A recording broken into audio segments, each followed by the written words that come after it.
Like such a good initiative. How did this come about?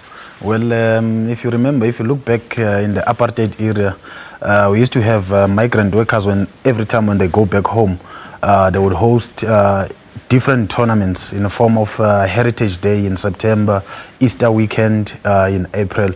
So what we've done in Soweto, rather than having our own Easter weekend, we decided that we'll go out and support other Easter festivals in the country.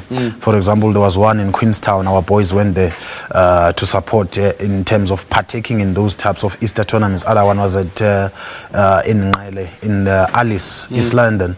So then what happens right now at the end of April, then we host our own version, and then all the teams that some of them were participating against in the Easter weekends, and then we usually invite them. So what we've done with this four teams format, the four teams format, we just wanted to share information first in terms of how are we going to develop our game, because rugby is dying in the rural and in the township areas. So that's why we opted for four. So that behind the scenes, after those four teams have played, let's say yesterday games took place, and then in the evening we have information sharing sessions that we have as administrators from those clubs and us as the host in Soweto. So this would be, this information sharing would happen between you and other black rugby organizations, so to speak? Yeah, basically what is happening is that we have a challenge whereby these tournaments, they used to be supported by South African Rugby Union back in the days. They've stopped the funding. They took all the money to that thing called mobile unit that only deals with high performance or elite players only. So development, that's why it's dying. So what we've done as Sowetans in 2013, from your intro, is that we went to a Soweto Sports Indaba, and then we decided that rather than having our fate being decided by other people, rather let's have us making those decisions in terms of all the challenges that we faced with. We've got a very good strategic document in terms of how do we want to develop our players. Is it only about playing professionally, or is it about what? So what we've done, we've turned rugby into a vehicle that was going to assist kids in terms of their education. So we've got a program called Wilfred Jacobs Rugby Development in Soweto that will be starting by now in May, which will help kids with maths and science and English.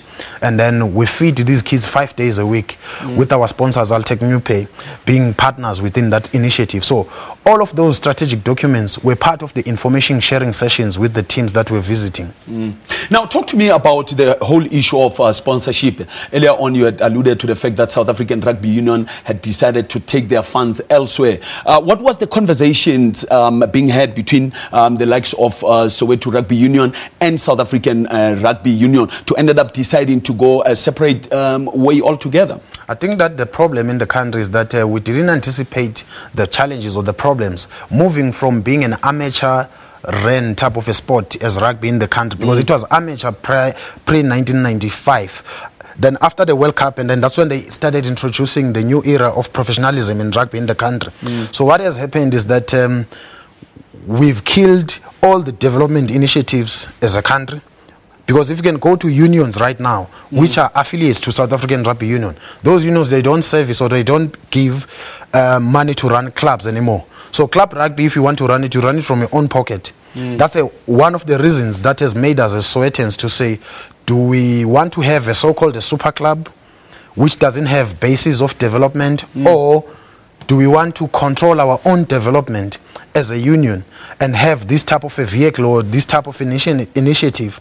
So the challenge now where we are faced with, you can see even the types of decisions that South African Rugby Union have taken by saying 74% you will be allowed to own a franchise. They don't talk development there. They're talking a PTY LTD in terms of a franchise that is elite. So how about the disadvantaged people? So rugby is still going to struggle in this country, especially in the rural and in township areas. It's really going to struggle. But let's also now look at the issue of talent and interest from the rural areas and the township. How big is that? Well, the interest is there, but the issue is, how do we harness the talent that is there within the interest that is there?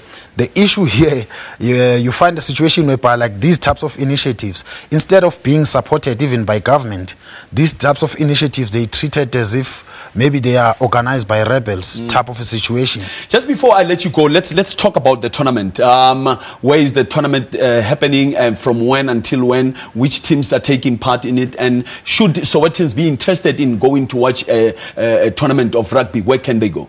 Well, the tournament started by having a launch or a gala dinner on the 27th, where we had various kind of speakers, and we had even club chairmen who are visiting, coming and talking about their challenges that they faced with. And then the actual game started yesterday, whereby we saw these 4 teams playing, and I can tell you now that the standard of playing, the gap is, the margins are very so small. There's no one who has beaten anyone or really given anyone a hiding. So today the games are continuing as we're speaking, and then the finals of those games, they will take place tomorrow at Bramfischer Multipurpose Center in phase 2 in Soweto. How much are people paying for the tickets? It's for free. This is how we making people being Bringing aware of the game to the people. Exactly, bringing the game to the people. And by the way, we've been hosting now this year for the 6th year consecutively, having this initiative there, and we're looking forward to host it again next year. And thank you very much to City of Johannesburg for providing the facilities actually for the event. Thank you very much, Zola, for coming through and sharing this information with us. Thank you very much. All the best, man. That was the Soweto Rugby Union Secretary, Zola Ntlokoma, talking to us about a tournament that they are currently hosting in Soweto. Should you be in the area, make sure to make a 10. You're not even going to even pay a cent.